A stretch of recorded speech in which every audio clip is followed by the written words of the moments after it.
First, before I get started, I just want to say I'm tired. I just got off work. I've been in traffic all day, and I thought I'd bring that point up first of all because the topic is that I'm doing a recap for, which is an honor, is fatherless children, and I thought about my own personal experience. Growing up and knowing what that feels like. There's a term that came to across my journey and my path called showing up to life in excellence. And that term was given to me by a mentor of mine who was not my father, but he gave me that term. He says, you have a responsibility to show up to life in excellence when you don't feel like it. And today is a perfect example of when I just did not feel like doing a video, doing anything but coming home, taking a shower, eating, and crashing. But I thank God He gave me the strength to be able to press through, and that's really where most of our blessings are going to be. But sticking with the topic today, I'm doing a wonderful recap for the Shields Ministries. I love those brothers. They gave me the opportunity to be able to utilize some of the skills, talents that God has given me to be able to come on this video and kind of break down these topics that we talk about and discuss on Wednesdays at 6 p.m. Let me give a shameless plug. We meet Wednesdays at 6 p.m.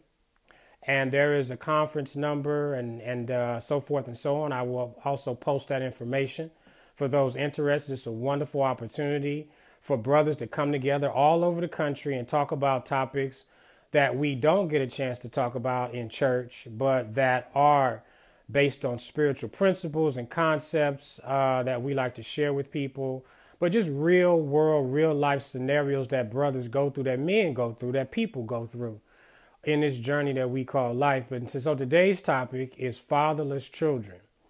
Now, this is a very powerful topic. Obviously, you can't really do it justice by just talking about it in a 10-minute clip. But what I will say is there's so many long and short-term residual effects of not having a father or male role model, a positive male role model in the household. Now, as we know, there are 24 million single-parent homes in this country. That's 1 in 3. 1 in 3 single-parent homes. Now, that's not always the moms or women raising children. That could be men raising children. I know a lot of times we get, caught up in stereotypes. It's always women, not always. But we do know that the majority of children that are being raised in single parent homes are with women, And what kind of effect does that have? Well, we know for women, for the young girls, let's start with the young girls because we talk about the boys. The young girls, we know that when they don't have their father, they don't have the first male figure that they're going to meet and date and learn what love looks like from a male perspective. So when they go out and they have to, interact with the world without their father, there's a lot of insecurity issues on their part. I don't know how that looks. What does that look like for me to date a man? How is a man supposed to treat me? What does respect look like?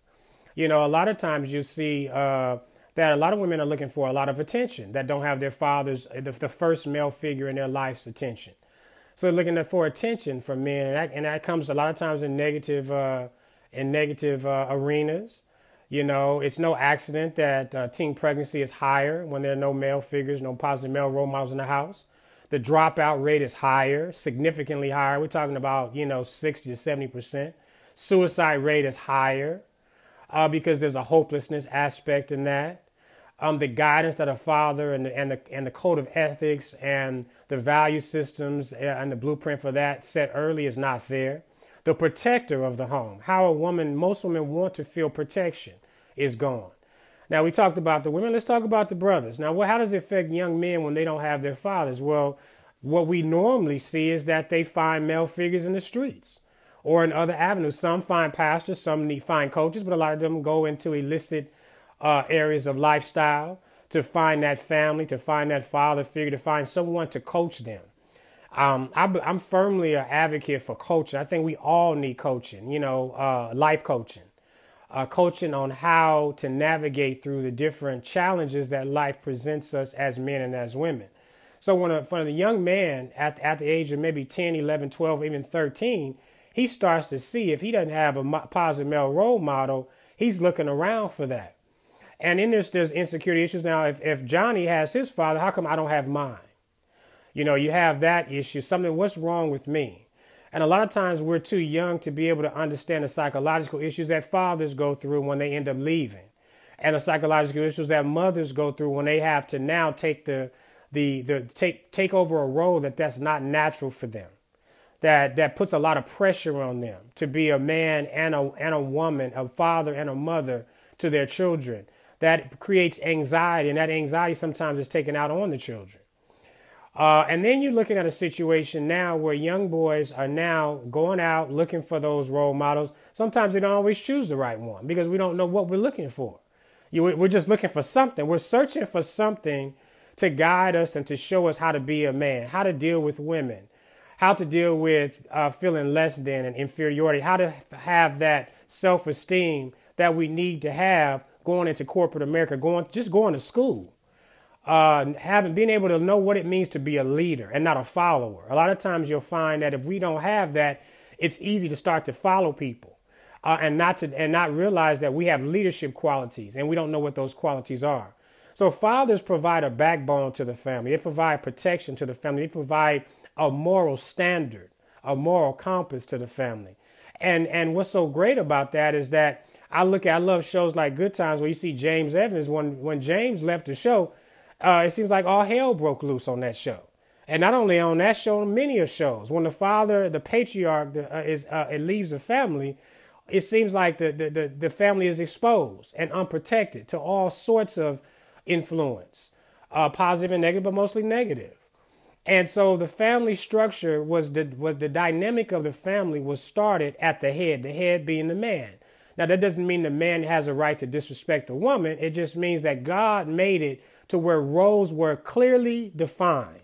The man had certain responsibilities and has certain responsibilities, and women have certain responsibilities. And we know that men give that interior protection. They insulate the family, and not only the family, but women and the children. So children now have a blueprint of what's expected of them. So they're not just going out into the world blindly trying to figure things out for them own. And we all know the perils of that.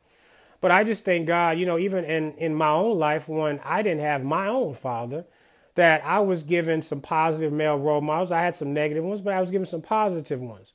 And I thank God for those individuals, because even whether it was later on in life or in the beginning of my journey or in the middle of my journey, I've always been able to go to them. There's one other thing I want to talk about. When you have positive male role model, you have a situation where you have someone to confide in. This is very important. Someone that has your best interests, that you can actually tell your most intimate secrets.